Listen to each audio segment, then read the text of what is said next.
Welcome to Get It Done Entrepreneurs, where we talk with founders of companies who bet on themselves and won. My name is Rich LeBrun, and I am the founder and CEO of LeBrun Advisory Group. You can find us at rlebrun.com. Our mission is to help our clients build wealth through business ownership. Stick around to the end of the show, and we'll reveal how you can be our next guest. Our special guest today is Roman Sharf. Roman is the founder and CEO of Luxury Bazaar.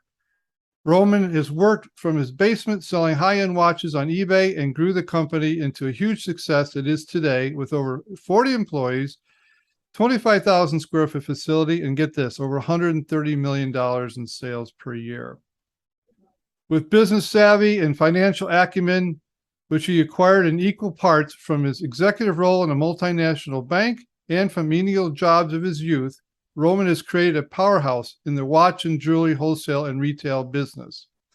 He learned the nuts and bolts of how the business works, how to sell, how to inspire and lead people, how to scale business, and how to grow profit. Roman is not all business and no play. Family comes first, and Roman enjoys spending time with his wife and 3 children above all things. He also loves participating in charity, and giving back is also important to Roman. Last but not least, Roman is a veteran of the U.S. Army and also attended Penn State. With that said, I want to welcome my guest. Roman, how are you doing today? I'm doing wonderful. Thanks for such a great intro. Yeah, well, you have a lot of things going in life. It's hard to get everything condensed here, but It is difficult. yeah, a lot of things I could just dive into. One thing I just have to ask you, you gave me some topics we could talk about, which we had talked pre-show, but you had given me some specifics like horology. Like, what is horology? Just for curiosity. Horology is the science of telling time. It's been around since time has began, if you will. Measuring time is something that humans have tried to do for thousands upon thousands of years until they got it down to what I believe is perfection at this point with these small mechanical wonders, which is the products that I sell, and those are watches. Right. Well, I thought it was appropriate, right, for your business.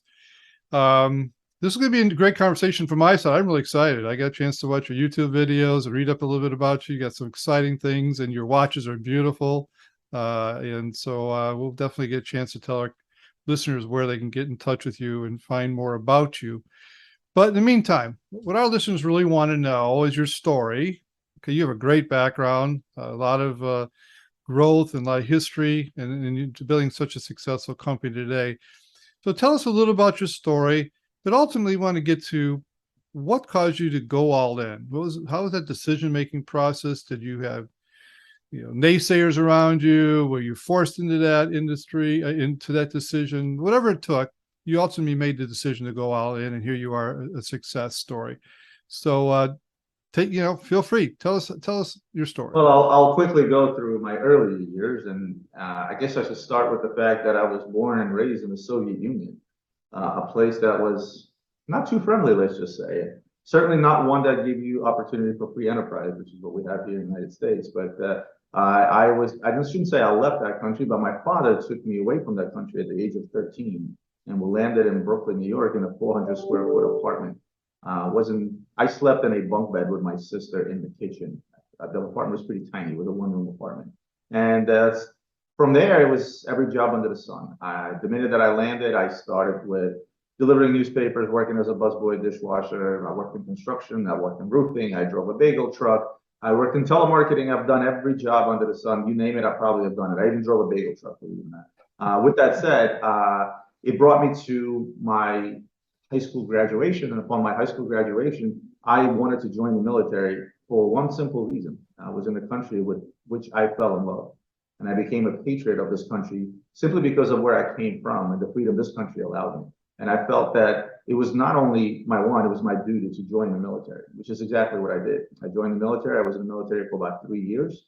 I did my time. I never planned on staying the entire time. I wanted to do my 3 years. I was a scout, or I think it's called a forward observer now, which was an interesting job in the military. My average life expectancy was about 30 seconds if battle were to start. Okay. I was fortunate enough not to see battle while I was in the military, although like every other Army guy, I wanted to. But After I got out, I went on to Penn State to learn electrical engineering and computer science. I took I took a liking to the computer science side of things, and at the time it was good. It was leading up to the year 2000, where computer jobs were in demand, and I landed myself in the banking industry, leading all the way out to my last stunt at Deutsche Bank, where I became pretty successful pretty quick. I was a VP by the age of 26. And it was around that time where 9/11 happened. And I was in New York City when 9/11 happened. In fact, our offices were in World Trade Center 4, as well as 130 Liberty Place. Neither one of those buildings exist today. With that said, post that, the economy went down, and I literally saw every other person on my floor get let go. I never blamed the company. It was a business decision. I clearly understood that. They let go about 15% of the company at the time. And for a company that employed 120,000 people, you could imagine how many people that is. I'm sure you can quickly do the math. Yeah. At the same token, I was given an opportunity by a gentleman that approached me and simply said, "Hey, Roman, you know all this computer stuff." And I'm like, okay, that's a bit of an understatement. And at the time, the internet was booming. E-commerce started to be born, specifically eBay. eBay was a big to-do. People started to sell cars on eBay along with other expensive things. And he basically said, "Hey, I have the stuff. If you can figure it out, I'll gladly consign it to you, put it online and see if it'll sell." To which I said, "I think it's a terrible idea."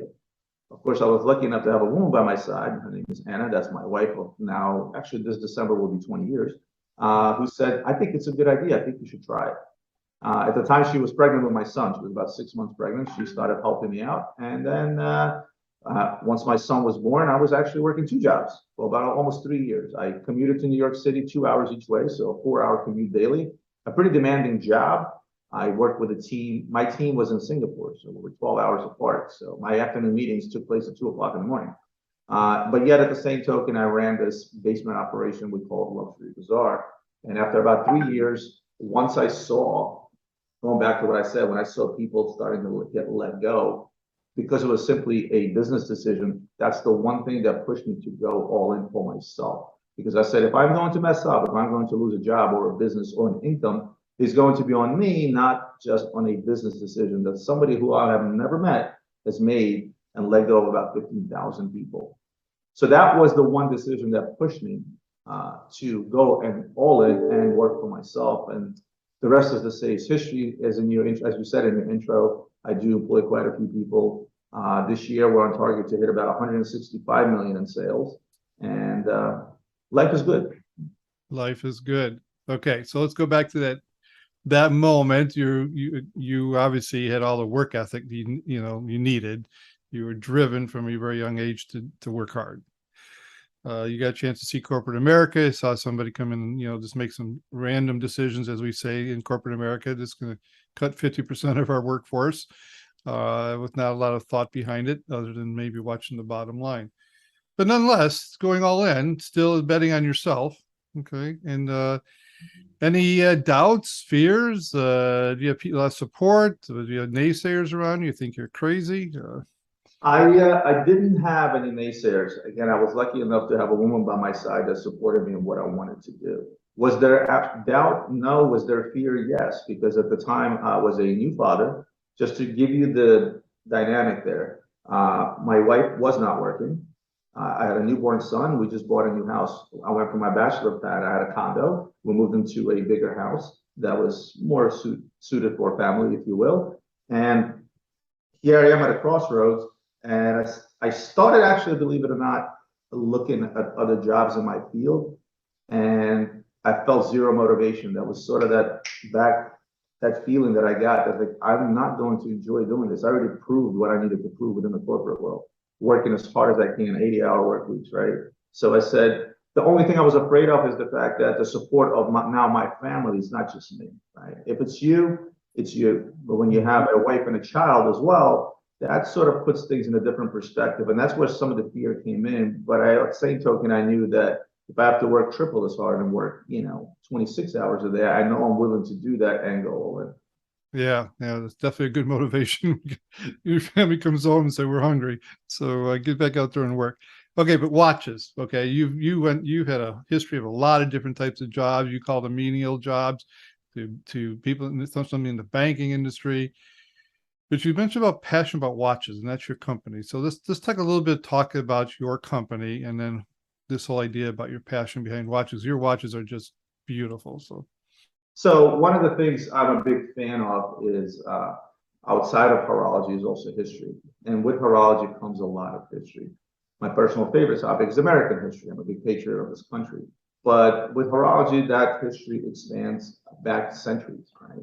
And being an engineer by trade, one of the things that attracted me most about watches is that here you have this tiny little mechanism that is able to tell you the date, the time, the day of the week, what month it is, where the moon phase may be. And I'm talking about a perpetual calendar for those that may not understand that. And it'll also even tell you the leap year and all that without a little guy behind a computer sitting inside there without a battery, fully mechanical. As an engineer, you appreciate things, all things that are mechanical, all things that work without a power source. And especially when you talk about a watch that can power itself as it moves, as the rotor moves. So first it was the mechanical side of things. Second is the historical side of things. And third, and not least, is luxury, right? Luxury has always fascinated me. As a kid growing up, I've seen luxury on the outside. I've seen it on TV. I saw fancy cars and fancy watches and gold Rolexes and all those things, all while my father came there with $4 in his pocket, right? Mm-hmm. So luxury is something that has always driven me, but it wasn't the material side of things. It was the lifestyle side of things. And that lifestyle is indeed what I'm able to provide to my family. What I translate money to is some of the charity work that I'm able to do, as well as the lifestyle that I can provide for my family. And that's really what has always driven me. But the luxury, glitz, and glamour side of things have fascinated me since I was a child, simply because I didn't have anything. And yeah, absolutely. Now you're in a retail business, and anytime I mention retail business, you get a lot of different thoughts going in people's minds, like retail's dead. Maybe it's a bricks and mortar that's dead. It's e-commerce. You're selling a high-end luxury product, and are you selling it all online, or is this also? Do you have? It is all online. Everything we have is done virtually. Now, do people come visit us here in Southampton? Yes, as of late, a lot more due to the exposure we've given ourselves on the YouTube channel that we're running, but. For us, I am a mixture of an IT shop and a retail store or an online store, because we're all about systems here, right? I come from an IT background, so it's all about automation. It's all about IT first and foremost, but at the same token, we're a retail operation. So I've never wanted a brick and mortar store. I felt that it's a lot more efficient to do things online. It's a lot faster. You can do much more than an average brick and mortar store. Well, I'm surprised. I mean, I look at some of the prices on your watches. They range. I don't know. What's your most expensive watch? The most expensive watch I currently have in stock is $2 million. And the least expensive watch I have in stock is probably $50. So you're telling me someone's going to buy a $2 million watch online? I can tell you that last week we sold a $2.1 million watch, and the week before a $1.8 million watch. I know it takes, people are shocked as to how much money people will spend on certain things. But I will tell you this. There's an ask for every seat, as they say, right? And once people have different passions, right? Yeah. People buy collectible cars. I don't know if you watched Monterey last week, but there were cars that fetched in double digits in the millions. Some of these cars that people have bought. A friend of mine that bought an Elvis Presley piano for $900,000. When I asked him why, he said pride of ownership, right? Things are very relevant on a scale of what you can afford, if you will. I tell my clients the same thing: buy what you like first and foremost, within the means that you can afford. So a lot of things are relevant. To one, a $100,000 car is a complete dream. To another, is an everyday driver, right? It's all a question where people want to park their hard-earned money. Yeah, well, you've proven it. So all your listeners out there who say you can't buy things on e-commerce, there you go. Roman's proved that you can buy very high-end luxury things. My first watch that we sold on eBay, if you go to our eBay store and you scroll back 1,000 pages in our feedback, you'll see the very first watch I sold on eBay was an Audemars Piguet Royal City of Sales, which may not mean anything to anyone. We sold that watch for $9,750 to a guy in Germany, believe it or not, that bought it online, paid us via bank wire, received his watch. It was very, very happy. I was completely and utterly shocked when that happened. And of course, my wife was right there to tell me, I told you so. Of course. There you go. Love it. Okay. I'm going to drift a little bit here, because in my study and getting ready for this interview, I was watching your YouTubes, and you are a high energy guy. And you have this thing called Gray Market Challenge, if I got it correct. Right. So I drift a little bit, just to give you a chance to share to our audience, and they can see it on YouTube. And tell us what that is, why you're doing it. It seems like so much fun. So I have a heavy hand in marketing when it comes to my company. I have a very young, talented CMO, Chief Marketing Officer here, that approached me about 3 years ago and said, listen, we need a face of the company. I want you to pick up a camera, start talking, and share your knowledge and experience in watches. And I started doing exactly that. I started basically showing people the products that we sell, telling them the history behind them, the mechanics behind them, as well as what the market values may be. Right? People want to hear that. People love hearing how much. Right? By doing so, I then created a show called Q&A for obvious reasons, where people ask me questions and I responded to those questions. That took off quite well. Of course, like anything else on the internet, things get stale. A talking head can get stale real quick. And Avi approached me then once again. I said, listen, what do you think about creating a show called Gray Market? And I said, well, what do you mean? He's like, we're simply going to turn on the cameras, get them rolling, and show people the inner workings, kind of like a reality TV show of what goes on in a company such as ours. And the goal was in the beginning to say, we're going to show you what it takes to take a $100 million company a year, which is what we were at the time, to a $300 million company. And my answer to him was absolutely not. And said, I'm not showing people the inner workings of my company and my everyday all to do, and people walking around and, you know, sometimes cursing or whatever it might be. He said, well, we need to do that. And I said, no. Later on, fast forward, another competitor out of Dallas started doing a day in the life, doing exactly that. He ran into my office screaming and yelling and said, Roman, I'm turning on the cameras on Monday, and the show Gray Market was born. We're just finishing up season 3 of Gray Market. They're about 20 episodes each. And season 4 is going to be exciting because we're doing, I guess, we couldn't really call it The Apprentice, right? If you remember the good old show. Yeah, sure. But we've gained such popularity and such a following that people, you know, are literally emailing me, sending me Instagram messages, and 100 times a day wanting to come work here. So we decided to give young and old guys out there a chance to get into this business, and basically ran a challenge. We're going to fly in 4 people, and all 4 we're going to work out in our sales department and prove to us that they're going to be the next Gray Market dealer. And by Gray Market, just to explain, Gray Market, we're not an official authorized dealer. We're not a brick and mortar store. We don't buy all the stuff directly from the manufacturers. We buy it on the secondary market and sell it on the secondary market. Hence the negative term Gray Market, but we managed to turn that into a very positive term. And just this morning, we were reviewing close to 100 submission videos of people that want to come work here, and they're willing to fly in as far as Switzerland and Texas and California, and as local as here in Philadelphia. It should be an interesting time come a couple of weeks from now. Fantastic. Well, again, it looked like fun. So I know all the listeners, you can find him on his YouTube station. Watch some of those videos. They're very exciting and inspiring, by the way. There's some good thinking, you know. Kudos to your marketing person. So thank you. And kudos to you for listening. So a little bit back to the story and looking back at that tipping point. If you look back now, how long have you been in business? How long? 20 years. 20 years. My son is 19 years old, and my wife was pregnant with him when the business was born. So it's actually very easy to calculate. Okay, good way to memorize things. But looking back, would you have done anything different, knowing what you know today? You know, whenever someone is asked that question, there's a million things I would have done differently, you know, because you tend to learn from your mistakes. So long as you're not afraid to make mistakes and learn from them, you're doing well. If somebody tells you they haven't made mistakes and they wouldn't do anything differently, they're lying to you. There's plenty of things I would have done different that are business related. However, if I go back to that particular tipping point, I would do it again 10 times over, because any entrepreneur out there that works for himself, whether you are a single man operation or have a team of 500 people, will tell you the same thing over and over. Once you start working for yourself, there's no going back. Yeah. I'm going to flip the coin on that. Any key decision that you think you made that had the biggest impact on your business for success? Yes, there was a key decision that had a negative impact, and that's about 10 years into the business, I decided to steer my business towards wholesale. My industry, wholesale, doesn't necessarily mean I'm selling these watches in bulk or 100 at a time. It simply means that we're doing more B2B business than we are doing B2C. And what that allowed me to do is it allowed me to scale my company, larger numbers, larger profits, larger revenue. But at the same token, it took me away from building a product as a whole. LuxuryBazaar.com is a product. It was built as a product. It was built as a retail-facing company, and it was steered away into wholesale. The positive note is that, again, it allowed me to get to those revenues in up to $100 million a year. The negative side of it is it's a business that's completely dependent on the owner and key figures within the business. not a product that's sellable or scalable. And right before COVID, I made the decision to go back. And that was the biggest decision that I've made. It allowed me a short amount of time to flip my business from B2B to B2C. It allowed me to create a product. It allows me to step away and the company will run itself.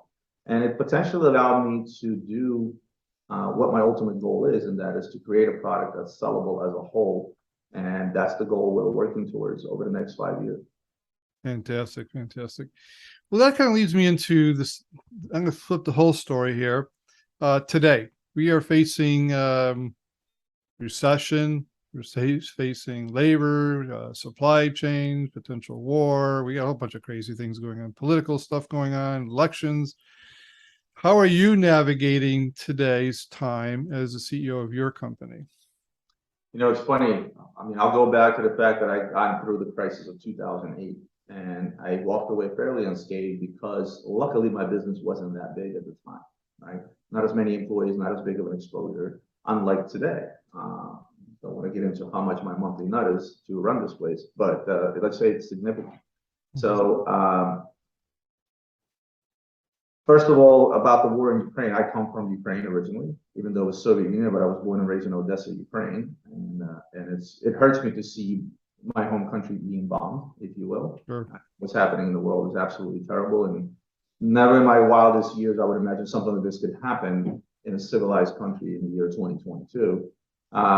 In terms of economy, I've always kept my eye on economy. Stock market does affect our business. If your stock portfolio went from $100 million to $50 million, you may not necessarily be in the mood to spend $100,000 on a watch, right? But what I'm seeing over the last year or two is stuff that just doesn't make sense. Everybody understands cyclical economies, right? In today's day and age, you should see real estate dropping at a fast rate because the rates are going up. You should see the stock market dropping because we have officially reached recession, right? 2 quarters of GDP going down equals recession, right? It's written in black and white. We also should see gold probably at $3,000 an ounce, right? I mean, these are all common sense things that you don't have to be a finance guy to understand, right? Basic economics. But yet what I'm seeing today is I'm seeing quite the opposite. I'm seeing quite the unusual in the markets. I'm seeing things that are out of the norm, right? At this point, everybody should be screaming bloody murder and there should be a lot of bad things happening, but yet they're not, right? Based on inflation, based on unemployment rates, based on GDP, all those things. But yet I'm seeing things that are just out of the ordinary. So with that said, I'm seeing the same thing within my market. And the only explanation that I have to that is the following. Well, for one, our country has printed what? They say 40% of all money has ever been printed were printed in the last 2 years. So there's a lot of money out there. And as much as that some money was handed out to people, some money people have earned, but a lot of people made a lot of money in the last couple of years, a lot of money. If you were in business, any type of business, in the last 2 years, and you were not successful, you shouldn't be in business. And the reason I say that is because stuff was practically handed to you. With that said, I'm now looking at a situation where, yes, the mood is not there. Yes, all the telltale signs are there of stuff going bad, but yet people are not stopping to spend that money.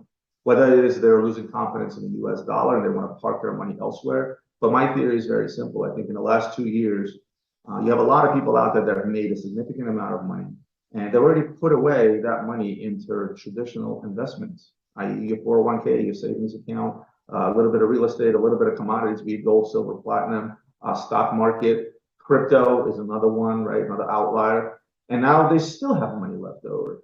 And I've preached for probably 20 years that watches are not an investment, they're an expensive toy. But what we're seeing is a different type of asset that I like to dub as a passion asset, be it expensive art, expensive collective automobiles, antiques, watches, and jewelry.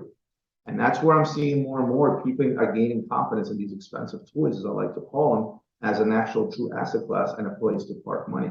You got guys like JP Morgan, you got guys like Bloomberg, among other financial publications that are talking about a watch index. Never has watch market been referred to as an index. And it talks about the fact that the watch index has outperformed every other index out there. Now, don't kid yourself and don't go dumping a bunch of money into watches. As much as I would love for you to call me and buy a bunch of watches, you have to consider and use common sense, right? And that common sense will tell you that, for something to be a true asset and a tradable commodity, you have to be able to quickly liquidate it like a stock market, like a stock, right? But with watches, it's not so simple. You have to instill a help of a guy like me or an auction house.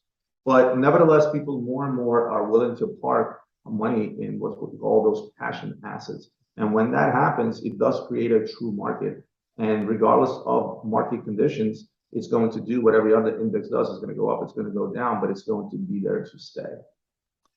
Okay, so with that said, what would you say to your fellow business owner out there who is thinking about adding an additional revenue stream, or that senior executive where corporate America is thinking about leaving their job and wanting to go out there and start their own business? What would you be saying to them? Two separate questions. I'll tackle the first one. And as far as side revenue streams, my advice to any entrepreneur out there that has a business is to find a comparable business to yours. In fact, I'm out there right now looking to acquire smaller businesses such as mine, which are within the same industry, but I'm looking at it from a perspective of bringing something new to the table, i.e. going out to a guy that may specialize in particular brands or price range of product that I may not sell as much of to add to my revenue stream, or someone that's geographically in a different country, right?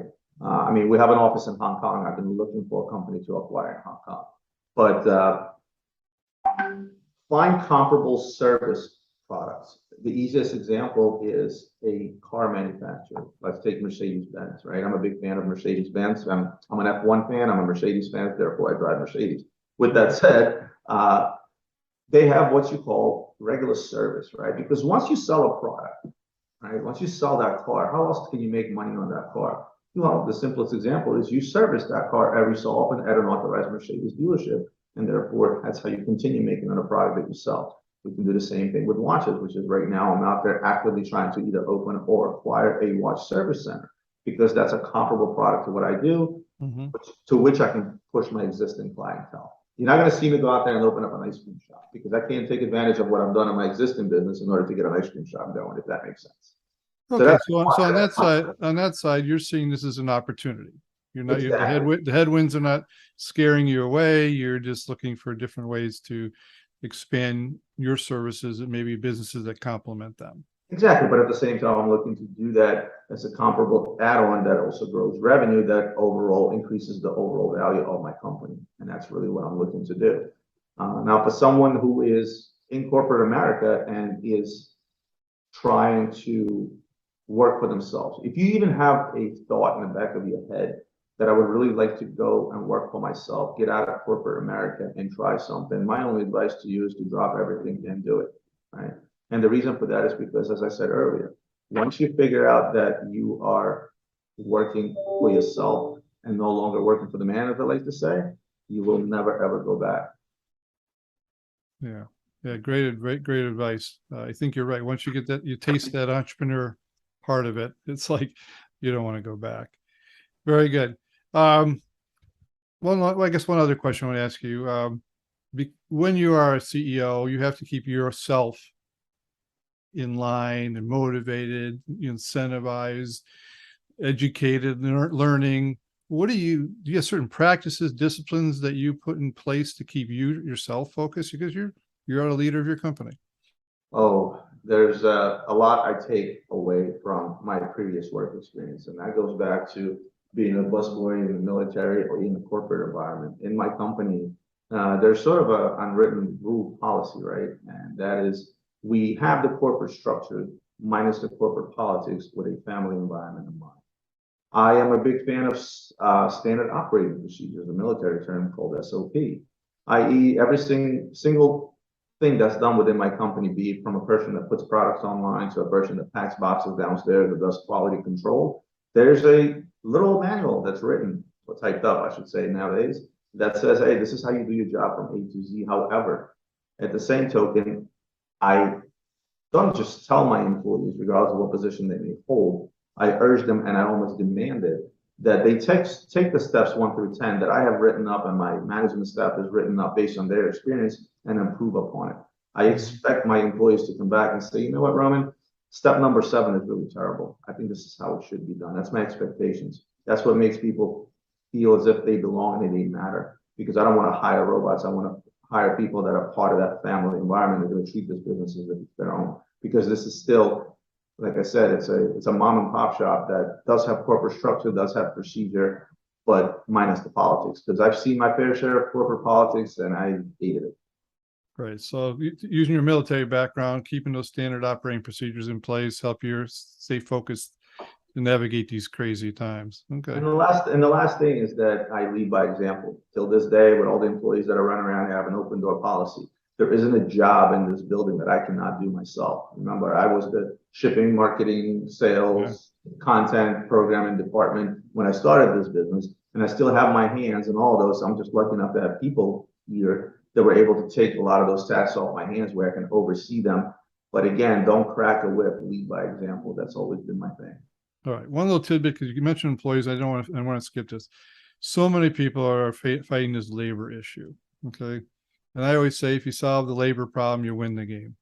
So how are you doing on that? I'll tell you how I'm doing on that. In fact, I don't have a shortage of employees and I don't have a shortage of people that want to work here. And for one thing is, I always tell people like this, don't be greedy as an owner of a business, okay? Put a little less money in your pocket and a little more money in the pockets of those that work for you. Make it a comfortable work environment. Anybody here that works at Luxury Bazaar, they have full medical, they have full dental, they have, after 5 years with the companies, they have 4 weeks of paid vacation. We have unlimited sick days and unlimited personal days. We also match the 401k plan that we provide here. We do a lot of things to make it a comfortable place to work, and I'll be proud to tell you that 80% of my employees have been here 10 years plus, and they don't plan on leaving. As a perfect example, when COVID hit, what did everybody start doing? They started sending people on unemployment, right? In order to save money. It's no secret. Everybody took a hit for the first 3-4 months before business went booming, right? I actually took a pay cut for exactly 1 year. I took away 50% of everything that I took home in order to keep my people employed, whether they were sitting at home or doing what have you, because my whole thing was, again, family environment. If I were to send my people on unemployment, which I could have, and I wouldn't have really struggled much because business was dead for the first 4 or 5 months, right? More or less. I did that because I didn't want them to lose their medical and dental benefits. Some of them have families, some of them have kids. So I took away from myself, literally, I cut my pay in half. Whatever I took home, I took it cut in half because my policy was, look, these are the people that have helped me make money all these years. Am I able to cut my pay in half in order to keep them on? Yes. That's exactly what I did. And that's why these people are going to be here for a while. Treat them as family. Have your expectations, have your rules set in place. Don't let them, go haywire and get lazy. Have your expectations in place, but treat them like family. Yeah, absolutely. Well, definitely leading by example, and my hat's off to you for doing that. Okay, lastly, how can people get a hold of you, follow you, get in touch with you, buy a watch from you? Well, it's very simple. You can Google my name, Roman Sharf, right? Or you go to YouTube, I'm Roman Sharf on YouTube, I'm Roman Sharf on Instagram, and my company is luxurybazaar.com. Right, great, Roman. Thank you. I could go on for hours talking with you. I love your attitude, your approach to business. Yeah, thank you for sharing your wisdom. Our listeners are, on behalf of them, are extremely grateful for you taking time out of your day to do that. And with that, I wish you the best. Thank you very much, and thank you so much for having me. Very good. And for all your listeners, this will be on all the podcast platforms here in a couple of weeks. And you get a chance to maybe reach out to Roman and get a chance to get to know him better as well. Have a great day. Rich LeBrun here. Thank you so much for listening to our podcast, Get It Done Entrepreneurs. If you are a successful business owner who would like to be on this program, please visit us at rlebron.com/podcast and fill out the form, and we will reach out to you. If you got something out of this interview, would you share this episode on social media? Just do a quick screenshot with your phone and text it to a friend or post it on the socials. If you know someone that would be a great guest, tag them on social media to let them know about the show and include the hashtag GetItDoneEntrepreneurs. I love seeing your posts and guest suggestions. We are regularly putting out new episodes and content. To make sure you don't miss any episodes, go ahead and subscribe. Your thumbs up, ratings, and reviews go a long way to help promote the show and mean a lot to me and my team. Want to know more? Go to our website, rlebron.com, or follow me on LinkedIn, Facebook, and Instagram. Thanks for listening. We will see you next time.